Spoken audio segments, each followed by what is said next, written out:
Hey everybody, I'm doing another assembly for a customer. This time it's a Motobecane Super Mirage. I believe it's a 2022. And it's another, I'd call it an all-rounder from the internet. Pretty good value. I think he paid about 700 bucks for it, is what he said. And I just wanted to go over some of the assembly notes. Didn't want to go through the details of the pros and cons of the components or any of that. Just want to tell you some of my notes from assembly. So the first and biggest issue was the inner tubes, which kept going flat on their own. They would just pop. And this isn't uncommon with cheap rims, but took a little while for me to figure out why they were going flat. So right here I got a box of all the bad inner tubes. The first two, these are the original stock inner tubes. And when I pulled them out, I found that the puncture was about, say, 7 inches or so from the valve, and it was right there on the inside. So here's the valve. This is the inside diameter of the inner tube, and right about there it popped. On the rear, it popped also on the inside, but it only popped just on the outside of the valve. So this is all on the inner diameter. And this suggests that there's no popping against a rim hole. Although the other tube could possibly be the rim tape sliding out of place and the inner tube popping against the rim. So starting with the front, I replaced the inner tube. I just tried to pump it up again with this Kenda inner tube, and that blew up. And it blew up in the same place, more or less. So I thought maybe the rim strip is giving way there. There was no burr or anything. So I replaced the rim strip with a Velox cloth rim strip, a 10mm one, just enough to fit in the channel, a very narrow, deep channel of the rim. And I tried another inner tube, and that was this one. And it popped again. This time it didn't pop where it popped the first time. It popped like the rear did, just outside the valve. And so this is an indication that the channel of the valley of the rim, like if this is the rim cross section, if that channel is too deep, the inner tube tries to expand like into the channel, and if it has to stretch too far to do that, it'll just burst. And this little transition between the hard part of the valve, where the valve is the thickness, the wall thickness is thick, it transitions to thin right here, and that part just becomes a bubble, and it blows up right there. So given that, I almost didn't want to put any more inner tubes in and keep wasting my inner tubes. So I tried, last resort, I tried this FSA rim strip.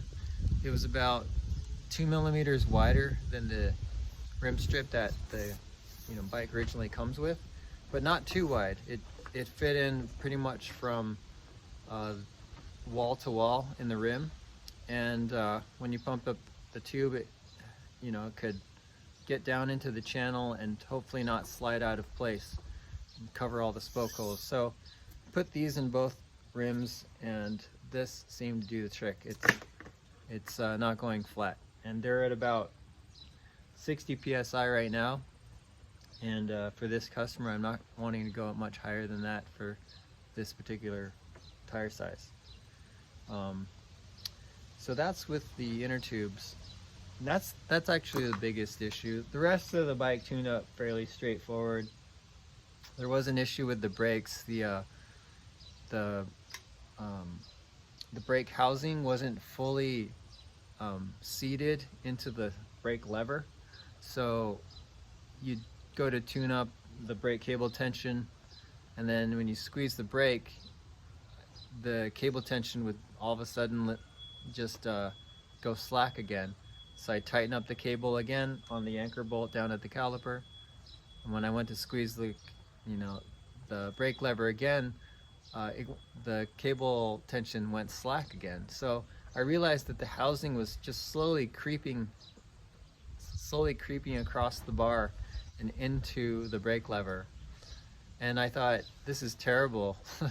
This is a very dangerous situation, especially if you're not a bike mechanic and you don't know your brakes are not quite adjusted right, and you go to hit the brakes while you're out riding, and all of a sudden the cable tension goes slack and you have no power.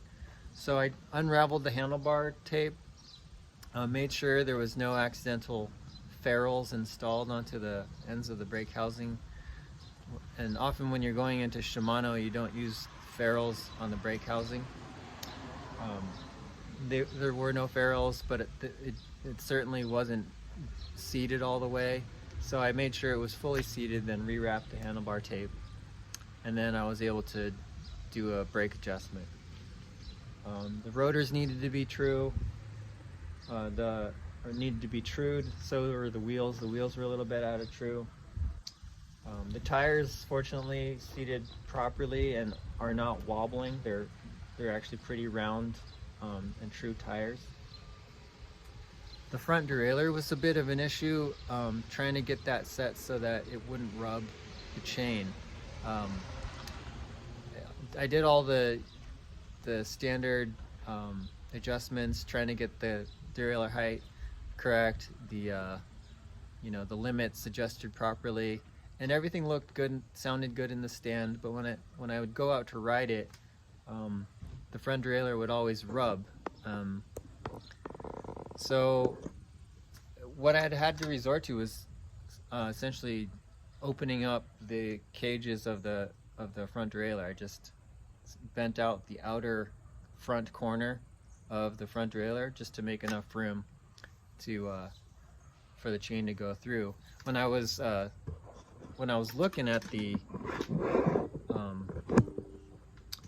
front derailleur from the front, normally, so here's your chain ring going straight up and down, and you would expect that your front derailleur cage plates would be also vertical too.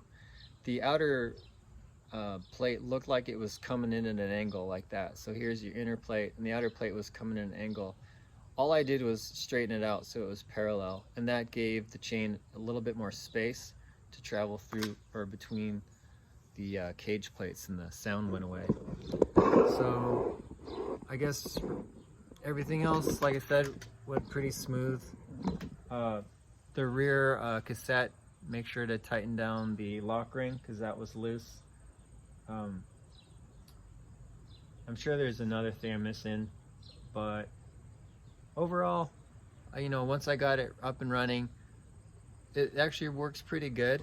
The stem is, I find these handlebar setups on some of the cheaper internet bikes, especially with the Motobecanes, they'll give you this classic bend handlebar and a long stem, and I bet 9 in 10 riders would prefer that to be a shorter stem or a higher rise stem and a shorter reach handlebar, some sort of a gravel bar. So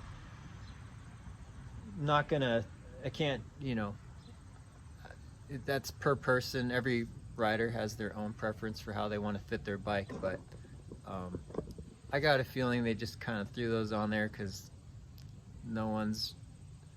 those aren't too expensive. They're probably really easy to spec, but I would imagine you might be more comfortable with a slightly shorter reach handlebar. But try that out for yourself. Otherwise, it's a very pretty bike. It's got a nice paint job. Let me see if I can just close in on it here. But would I recommend you buying this? Yeah, sure. It's a lot like the last bike I reviewed, the what was it? The greatest internet gravel bike. I can't even remember. It's that black one in the other video. But it's very similar. disc brake gravel bike. I think if I had to choose between them, I'd probably get the Poseidon. I'd probably get the Poseidon myself, but more or less the same. This has got a 2x. The Poseidon's a 1x, and I don't know. They're kind of like similar quality, but I think I like the parts spec a little bit better on the Poseidon. But ain't no thing but a chicken wing.